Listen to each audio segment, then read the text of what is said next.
श्री घंटेश्वर महादेव। पूर्व के कल्प में घंट नाम का एक शिव का गण था। एक बार वह अपनी इच्छा से ब्रह्मलोक चला गया, जहाँ पर उसे गंधर्वराज चित्रसेन मिलते हैं। वह बताते हैं कि वो जगतपति ब्रह्मा को गीत द्वारा संतुष्ट करने आए हैं। अभी ब्रह्मा जी कुछ विशेष मंत्रणा कर रहे हैं, इसलिए मैं बाहर उनका इंतजार कर रहा हूँ। तुम भी यहीं उनका इंतजार करो। थोड़ी देर बाद चित्रसेन तो अंदर चले जाते हैं, लेकिन यह घंट 1 वर्ष तक बैठे रहता है और उसे अंदर प्रवेश करने की अनुमति नहीं प्राप्त होती है। तभी देवर्षि नारद ब्रह्म सभा से बाहर निकलते हैं। तब यह घंट उन्हें देखकर प्रणाम करके कहता है कि हे देवर्षि, मैं महादेव का प्रिय गण हूँ तथा कुशल संगीतज्ञ हूँ। मैं 1 वर्ष से यहाँ बैठा हूँ, पर ब्रह्मा जी से मिल नहीं पा रहा हूँ।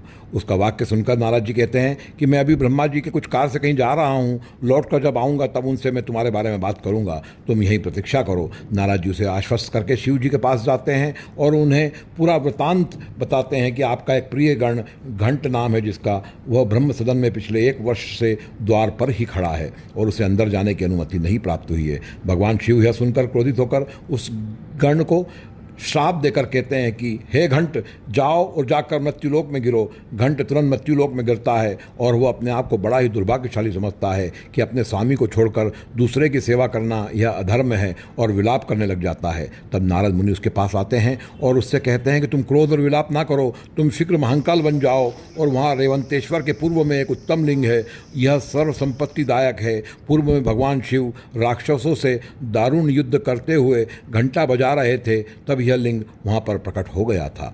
महर्षि का वचन सुनकर घंट तुरंत महाकाल बन जाता है और उस शुभ लिंग की पूजन अर्चन करता है। पूजन करते ही वह फिर से भगवान शिव का प्रिय गण हो जाता है। भगवान शिव के घंटा निनाद से आविर्भूत एवं घंट द्वारा पूजित यह लिंग घंटेश्वर महादेव के नाम से प्रसिद्ध है।